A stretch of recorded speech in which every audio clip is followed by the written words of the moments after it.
Peace, and welcome to the Message to the Black Fam program, YouTube edition.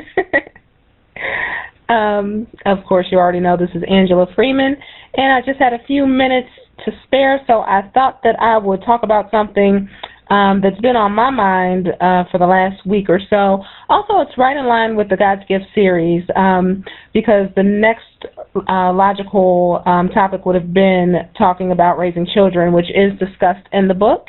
But I'm going to separate it because one thing I mentioned in the book is that girls and boys are very different and should be raised differently. So today I'm going to focus on girls, and we will deal with boys, but we'll deal with that in another program. Since I've been out more working and everything, I'm really exposed to a different generation than what I would normally hang around. I really don't have a whole lot of reason to be around like the 20-something crowd, the late teen, early 20s, because there's not a lot of like family members, cousins, or anything that are that age. Most of my cousins are older than me, so you think you know what's going on in the brains of our youth, but unless you're around them, you really have no clue. Or you might have a clue, but you don't understand how deep it is. It's a lot different than it was when I was growing up, and I'm not that much older than them. But I was sitting around one day, and they were having a discussion on children, and one of the things they said, that somebody said was, yeah, I want a daughter so I can train her to be the diva that she is. And everybody kind of laughed it off, but I was sitting there because I listen to conversations all day, and it's all love and hip-hop and basketball wives and Real Housewives, all those kind of shows. I've seen like bits and pieces of it when they were tuning in from time to time, but never really sat down and just watched the shows. But from what I can see, they're pretty stupid, pretty mindless. And that's what they're feeding on all day, so they really don't have a lot on their mind, nothing serious. And a lot of it is not their fault. A lot of it is because they had bad parents, and so they really don't have anything to instill in their children but more foolishness. And this isn't just people at my job, because there's a lot of intelligent people at my job as well. And not saying that these people aren't intelligent in other ways. It's just that there's not a whole lot of serious things on their mind like there was when I was coming up. When I was growing up back in the 90s, we still had I guess you could call it conscious hip-hop. Looking back on it now, it really wasn't all that conscious. Gives a little too much credit. It really wasn't all that. But we had, like, conscious movies, and we had, Malcolm X was big, and black history, black culture had kind of made a comeback. So when I was growing up, we kind of had something else on our mind. We were talking about liberation. We were talking about different things, even though it didn't last long. I grew up with that. Now, children today don't have that, so they're growing up with nothing on their minds, and a lot of them are very talented, very intelligent, but they're not going to do anything with that because it's not channeled in any direction that can really uplift black people.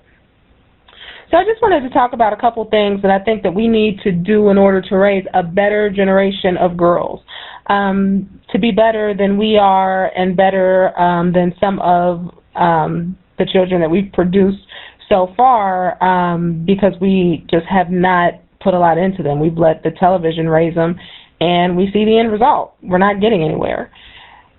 First of all, the biggest difference between girls and boys are that girls have got to have a barrier of protection around them. We cannot just let the streets raise our daughters. We cannot let the television raise our daughters. I was having a conversation because my stepdaughter was actually supposed to be coming up here this week, and it's me and my husband's birthday this week, and we were going to spend the week together, and that didn't get to happen, typical baby mama drama type stuff. And somebody said, well, why don't you just put her on a bus and have her come up that way? Now, my stepdaughter is 16, about to be 17 years old. Who in their right mind would put a little girl on a bus by herself to ride 10 hours? When somebody said that to me and was serious, somebody who had a child, has a little girl, I had to stop and think. We are not protecting our daughters. We are not realizing the difference between little girls and little boys. Not that I would put a 17-year-old boy on a bus either, but the thought to put a little girl on a bus to travel around the country by herself shows where our minds are. A lot of times because we're raised in the hood and we experience a lot of things, in the circumstances we grow up in. We have to deal with that, and we do mature a lot older, and we are expected to be the strong black woman. We are expected to know how to handle ourselves at a much earlier age than other racial groups. But I still think that's a little bit ridiculous. And I think, a lot of people listening to this might think it's ridiculous too.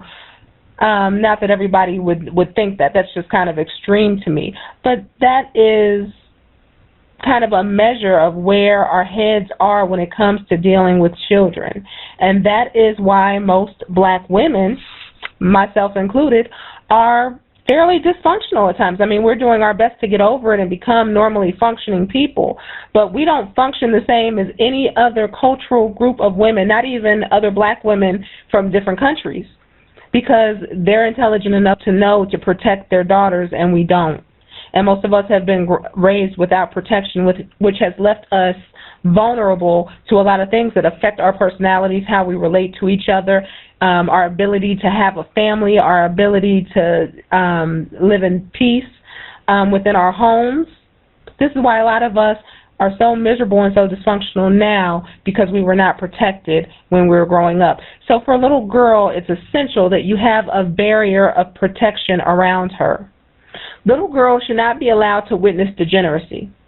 Now, if you're in the hood, there's a certain amount that they're going to see, but it should be from a distance. It should not be allowed into the home environment or anywhere near your children. If the people in your neighborhood are cussing and acting a fool and listening to death music and all that kind of stuff, that's one thing. You can use that as a teaching tool as to what we don't do and why we don't do it, but that should never come in the house. That should never be in the family. It should never be around her. That also means turn off the television, because that's nothing but degeneracy. There's very, very little on the television that they should be watching unless it's like a nature documentary or War on the Horizon, put on the Nat Turner play with Brothers Keeper and Queen Jasira. Besides that kind of stuff, they should not be watching TV. All these little booger brain shows that we watch, the Love and Hip Hop and all that kind of stuff, BET and whatever, they should never see that. And if they have been exposed to that, you need to stop it now while they're young before it takes root, because that's teaching them a whole other set of values, and you're not going to be able to reprogram them out of it, especially because if you're sitting down there watching the shows with them, that's actually giving your approval for them to grow up and act that way. So unless you want to raise a quote-unquote ratchet or hood rat or any of the other derogatory terms that we like to use for the ignorance that we show every time we go out the house, some of us, you want to cut the TV off. You have to be very careful who you let around your children. And we have to be bold enough, I guess, to be able to label people. You know who the degenerates are. You know who the deviants are. You should not let deviants around your children. And people will say, well, you shouldn't judge other people. Yes, you should. As a parent, it's your job to judge other people, because you have to in order to keep your children safe. You can't let anybody around your children. You have to have a filter, and that filter is judgment. Now, just because somebody is a deviant today doesn't mean that they'll be a deviant tomorrow. Most of us were deviants at some point in time, but you don't want to let those people around your daughters, especially. If you have men in your family who are very promiscuous, they don't need to be around your child. Why?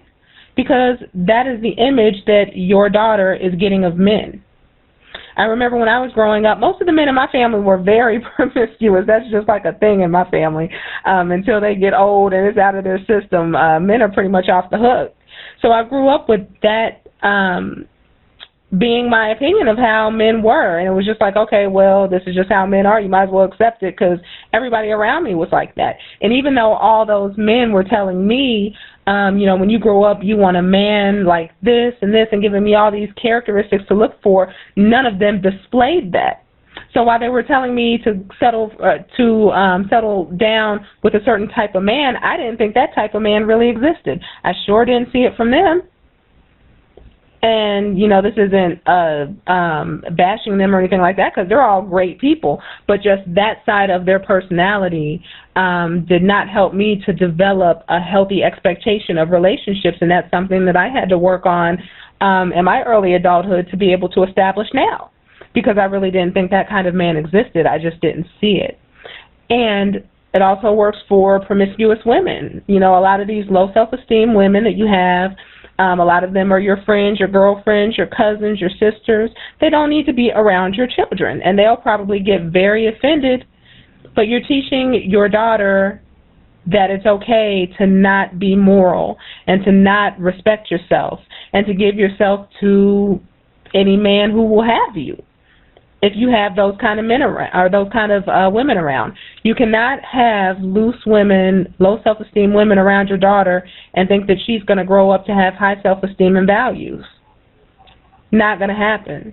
And I know not everybody is going to do this, because honestly, most of our families and friends are made up of the kind of people who are doing this. I mean, this is our culture now. Our culture used to be very decent, very clean, but since integration, it's become the exact opposite. So it's very hard. By the time you filter out all these people, you might feel like, okay, well, I'm not going to be able to have any of my family around them. Well, you have to use your best judgment and see, what you feel is best. But from my vantage point, letting those people have access to your children is it's going to do more harm than good, unless it is only when you are around, and unless you are using that as a teaching tool and really breaking it down to them why Aunt Tamika dresses like this and has these boyfriends or whatever, why she does it, what the effect is that it has on her, and this is why this is happening in her life because of this behavior. And if you use it as a teaching tool, be prepared for your child to go back and say everything that you just said. So that could create some problems too. It's probably easier to just keep that relationship to yourself and keep your children away from that. But as always, don't substitute my judgment for your own. Do what you want to do. But I'm telling you that this is how we raise a better generation of daughters. And as I said, just because somebody is categorized as a deviant today does not mean that they'll be that tomorrow. Anybody can clean themselves up. So don't hold that against them either, unless it's something, seriously. A child molester is always a child molester. So if Uncle Leroy, touched you when you were a child, then no, don't have your children around him now saying he changed. No, he didn't change. But little Negro stuff that we've all probably been guilty of at some point in our life, that can be redeemed. Little girls should not be teased. This is one reason why our self-esteem is so low. Little boys can mess around with each other and stuff like that. Little girls, that really affects their self-esteem. It doesn't matter if you're talking about their hair, their skin complexion, their nose, their lips. Usually when we're doing that, we're talking about something racial anyway, something that is uniquely black. You rarely hear somebody saying, oh, you got some little lips. It's always, look at them big soup coolers. Or whatever. I used to hear that all the time. Lips so big, blah, blah, blah. Or you so black, blah, blah, blah. Sometimes, every now and then they'll say, light-skinned jokes too. That is one exception to the rule. But girls grow up with a complex about that, and whatever you tease them about is something that they will probably be insecure about for the rest of their lives. So if you're teasing them about having nappy hair, they're probably going to get a perm. If you're teasing them about their skin complexion, they might start going to the tanning bed if they're light. They might start bleaching their skin if they're dark. You tease them about their lips, ain't a whole lot you can do about that, but that's something that they're probably going to have some kind of issue around. And a lot of times it's little boys teasing little girls, and then they, a lot of men now say, well, what's wrong with black women? Well, hell, how many black girls did you torment growing up? That's probably what's wrong with them. They believed what you told them. They could have been the most beautiful girl in class, and they thought that they were just busted because of stuff that you said. So little girls and little boys should definitely, teasing should be kept to a minimum, period, but especially when it comes to little black girls, it should not be tolerated whatsoever. We need to be teaching boys to be gentlemen and to be the protectors of black girls, not the ones who torment them. That in and of itself would change the dynamic of male-female relationships completely in the black community if little girls could look at little black boys as their protectors instead of their tormentors. But I'll get into that more when we deal with black boys. Little girls have to be taught race loyalty early. I've been absolutely shocked looking around my job at how many black women have crushes on white men. These are some of the most tackiest, dirtiest, rat-looking, straight out of the cave of hillsides of Europe crackers ever. Ever. There's nothing even slightly attractive about them. If you used your imagination, you couldn't find nothing attractive about them. But these black girls have crushes on these crackers. Nobody ever told them that there's something wrong with that. Nobody ever told them that their only suitable mate was a black man. And that's our fault. We wanted to integrate so much, and our parents' fault, that you know, they did not instill those values in us. They wanted us to integrate, and now we've integrated and lost our damn minds to think that one of these little crackers could ever hold a candle to a black man. It's crazy. And I saw the roots of this early. I remember when I was growing up, they were pushing New Kids on the Block as being like the group of choice, and everybody was going crazy over them. And I did have a few friends, a few little black girl friends who liked him. I think his name was Jordan. They all liked Jordan from New Kids on the Block.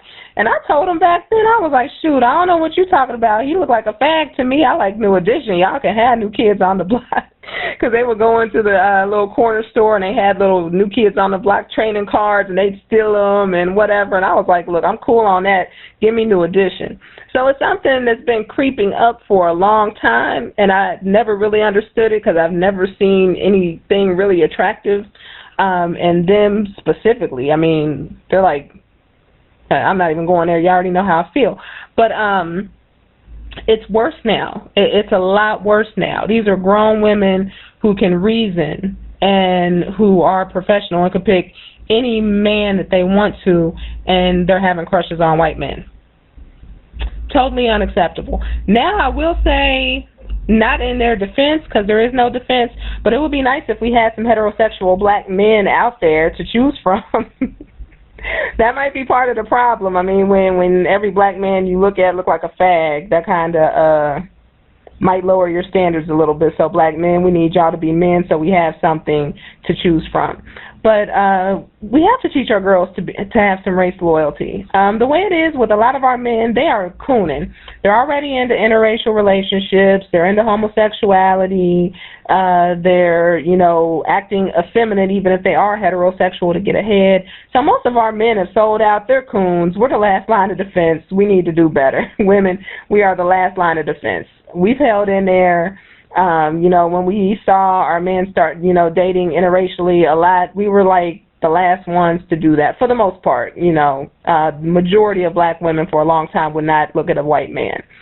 We've had the most race loyalty out of the two. I think that that's pretty much not debatable. I'm sure that there's somebody on YouTube who would like to debate it.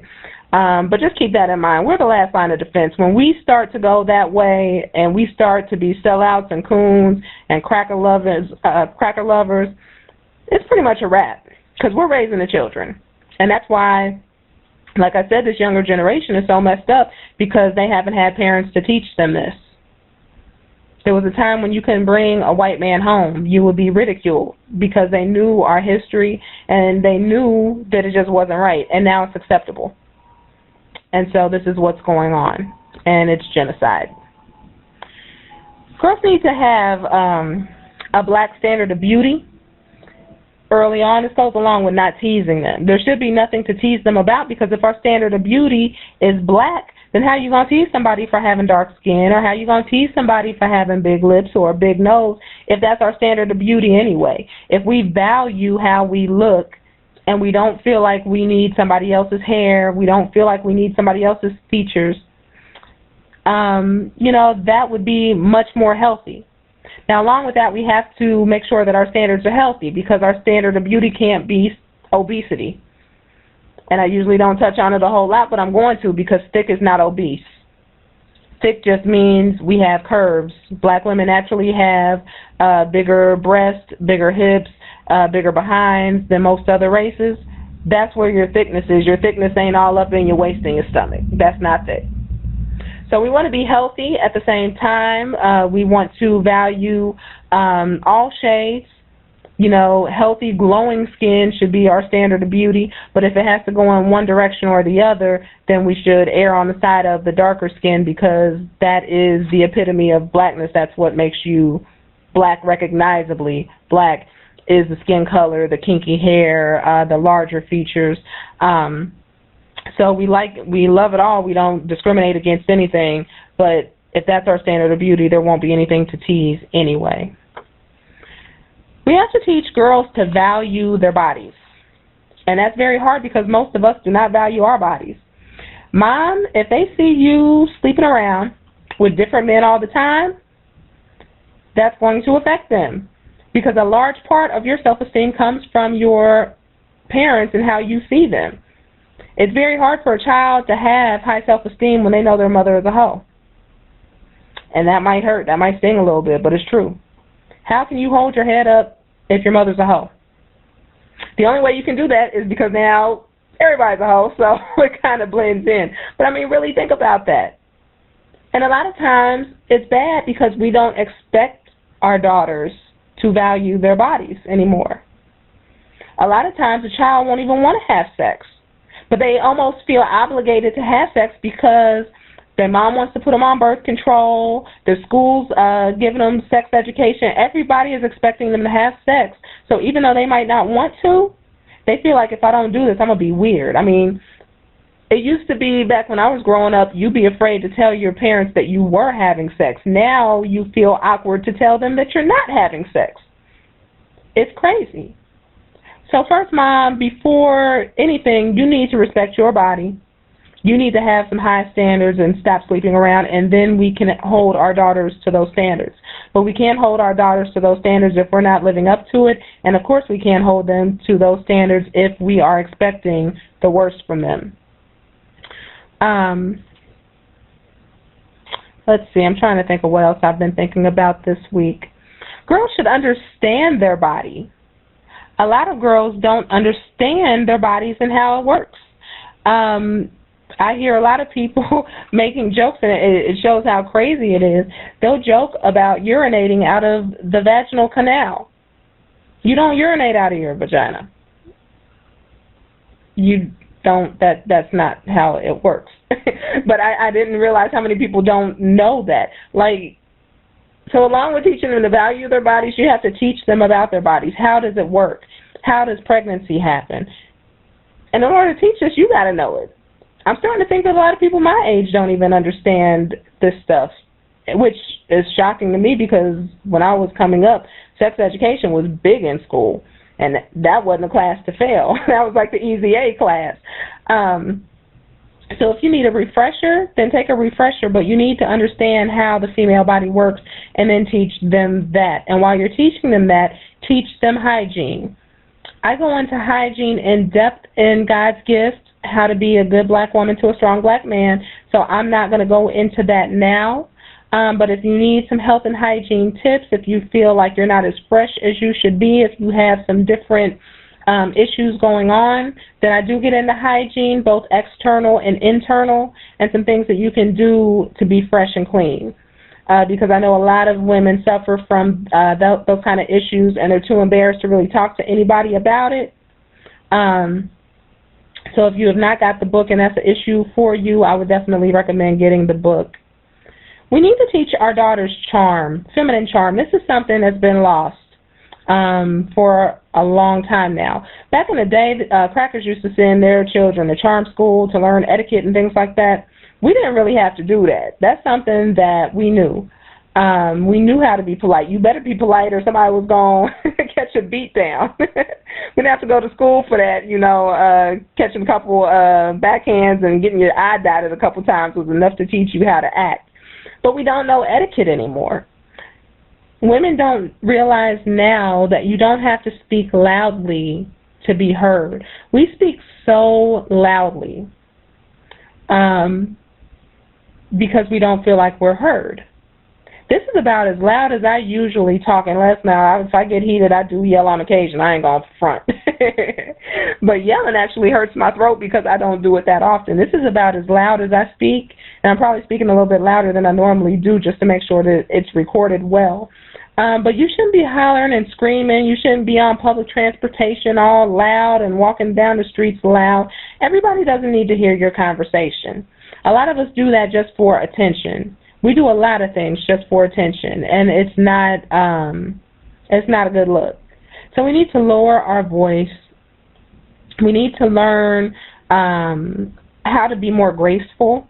Our posture is very choppy. It's very staccato. It's very masculine. It's not flowy and soft and womanly. And I've thought about doing a video about this maybe. How to stand, how to sit, how to walk.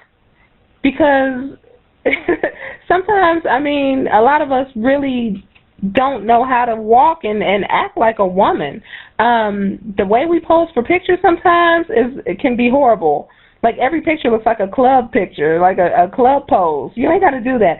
There is a way to stand in pictures and look classy that will show your body off in a flattering way, instead of being like, boom, here's my butt, look at me. You don't have to do that. That's kind of ridiculous, and it's desperate, and it doesn't look good. So I don't know, maybe one day I'll do a video about that. But that's one thing to keep in mind, is just to try to keep your movements fluid. Sit with your legs closed. Speak in a lower tone of voice.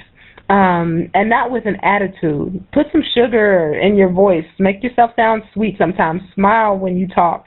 It makes a big difference. The last couple things are domestic skills. Women, all women, need to know how to cook. All women need to know how to clean. It's helpful if you at least know basic sewing. If you can't make a whole outfit, you know, that is what it is. But at least know how to sew on a button. At least know how to mend a tear in something, or how to hem something. These are very basic things. And if you don't know how to do it, you can find out. Just put it in YouTube, basic sewing. And it's things that you should learn. These are womanly skills that you should know. I mean, shoot, even men know how to do some of this stuff. There's plenty of men chefs. There's plenty of tailors. There's no reason that men know how to do some of this stuff and we don't even know basic life skills that we should know as women. So you learn that, and then you teach that to your daughter. And lastly, I've already said this, but stop your daughters from watching television, because if you do everything that I told you to do in this recording and in the book, but your child's sitting there watching TV, the TV will win every time. I never realized how powerful media was. I knew it was powerful, but man, it's almost got this hypnotic effect. It's addictive. I know people who lose their minds if they don't catch their show. It's crazy. It's like we don't have real lives that we're living. It's such a distraction, and we have to have it. Instead of working on our own lives, we have to have this distraction in order to be happy. It's like a drug. It's like we're drugging ourselves with the television, and there's nothing but trash on it. And that's why we're becoming a trashy people, because that's all that we're ingesting is trash. So that's really all that I can think of right now, but it just bothered me, like I said, being around a different generation than what I'm used to being around, and just seeing the difference. Seeing, that we went from Fight the Power to, like, Nicki Minaj and, what color hair can I wear today kind of thing. And, again, it doesn't mean that you're not intelligent. It just means that nobody has directed your creative energy and your intelligence and your talents and your skills in a proper direction. So it's coming out in ways that are meaningless, and ways that a lot of times makes us look silly and waste our money and lowers our self-esteem, instead of ways that can actually benefit us. So I'm not going to run my mouth all day. I think I've been talking for almost a half hour, but I did want to upload something to let you guys know that I'm still around.